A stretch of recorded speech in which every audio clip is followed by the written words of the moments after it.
In a decision that blends vulnerability with valor, British rock sensation Yungblud has announced the cancellation of his remaining 2025 tour dates across the United States and beyond, heeding urgent medical advice to safeguard his vocal health and overall well-being. The 28-year-old artist, born Dominic Harrison, whose raw, anthemic sound has resonated with a generation grappling with identity and unrest, shared this news through a poignant Instagram Stories post. What began as a triumphant year, marked by the release of his acclaimed album Idols and a Grammy nod in the Best Rock Album category, has pivoted into a necessary pause, underscoring the human cost of relentless creativity. Yungblud's choice to step back isn't defeat, it's a defiant act of self-preservation, reminding fans and fellow musicians alike that sustainability trumps spectacle in the marathon of artistry. The revelation came after routine checkups upon returning home from the road, where standard voice and blood tests uncovered red flags that demanded immediate attention. Yungblud, known for his high-energy performances that blend punk ethos with pop accessibility, has poured his soul into every show, screaming lyrics of rebellion and empathy until his voice strains against the limits of endurance. This year's Idols World Tour, launched to champion his June-dropped opus, had already conquered continents, electrifying crowds from Europe to Asia. Tracks like the titular Idols, with its critique of fame's hollow idols, struck chords of universality, earning critical raves and that coveted Grammy nomination. Yet, beneath the applause lay the toll of non-stop travel, late nights, and the adrenaline-fueled vulnerability of live art. In his candid missive, Yungblud laid bare the internal conflict, a self-admitted tendency to run until I run myself into the ground, prioritizing music and fans above all. But this time, the doctor's orders were unequivocal: cease touring until year's end to avert irreversible damage. His voice, the vessel for anthems that have soundtracked Gen Z's awakenings, and his blood work, indicators of a body pushed to extremes, signaled a crossroads. Apologies flowed for ticket holders in Philadelphia, Cleveland, Washington, Mexico City, and Latin American stops, with full refunds promised and a vow to reschedule in 2026.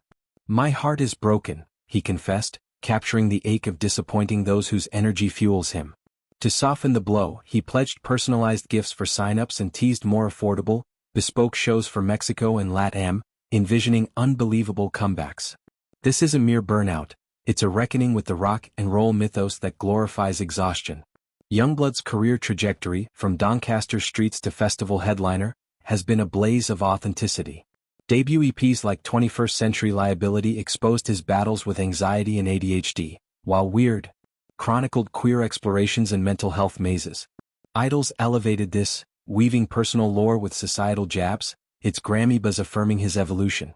Yet, the tour's grueling pace, jet lag, vocal warm-ups, meet and greets, exacted a stealthy price. Fans adore his sweat-drenched, crowd-surfing chaos, but he now confronts the fragility beneath. Nodules on vocal cords, perhaps, or systemic fatigue from irregular sleep and nutrition. The cancellations ripple beyond logistics. For devotees who've tattooed his lyrics or found solace in his unfiltered TikToks, it's a gut punch, plans upended, budget stretched for naught. Yet Yungblud's transparency fosters deeper loyalty. He's not ghosting but grounding himself for longevity. "We are on a journey that I want to last forever," he wrote, framing health as the ultimate rebellion against disposability. His first post-hiatus gig? Sydney in January, followed by a UK sprint in April, milestones dangling like carrots, promising amplified ferocity. This moment mirrors broader industry shifts. Post-pandemic, artists like Billie Eilish and Harry Styles have vocalized wellness's primacy, ditching grueling schedules for therapy and rest. Yungblud, a mental health advocate via his Blood Foundation, walks his talk, destigmatizing pauses in a culture that equates output with worth. His post evokes Arctic Monkeys' Alex Turner musing on pace, or Kurt Cobain's tragic disregard, choosing the former path. Fans' frustration is acknowledged, but so is his plea: "I need this time." Gifts and reschedules sweeten the deal, turning setback into strategy. Yungblud's essence, tattooed arms flailing, eyes ablaze with defiance, thrives on reciprocity.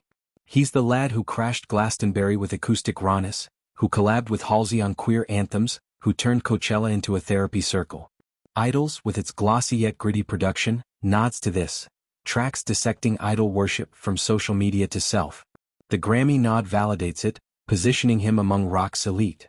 But without his voice, a gravelly timbre honed on council estate angst, it's all vapor. As he retreats, speculation swirls. Will this yield a richer album forged in quietude? Acoustic sessions, perhaps, or raw journals transmuted to song? His team's already plotting LatAm returns, eyeing venues that honor local scenes without gouging wallets. For Yungblud, this break is reclamation, realigning the F***K around spirit with wisdom. Fans, though bereft, rally. Social media floods with #TakeCareDom, memes blending heartbreak with hype for 2026. In halting his hustle, Yungblud redefines success, not sold-out arenas alone, but a voice enduring to scream another day. This US tour shelving isn't end, it's ellipsis promising louder roars from healed lungs. For an artist who's made vulnerability his superpower, prioritizing health is the punkest move yet. A middle finger to burnout's cult, a love letter to longevity's grace.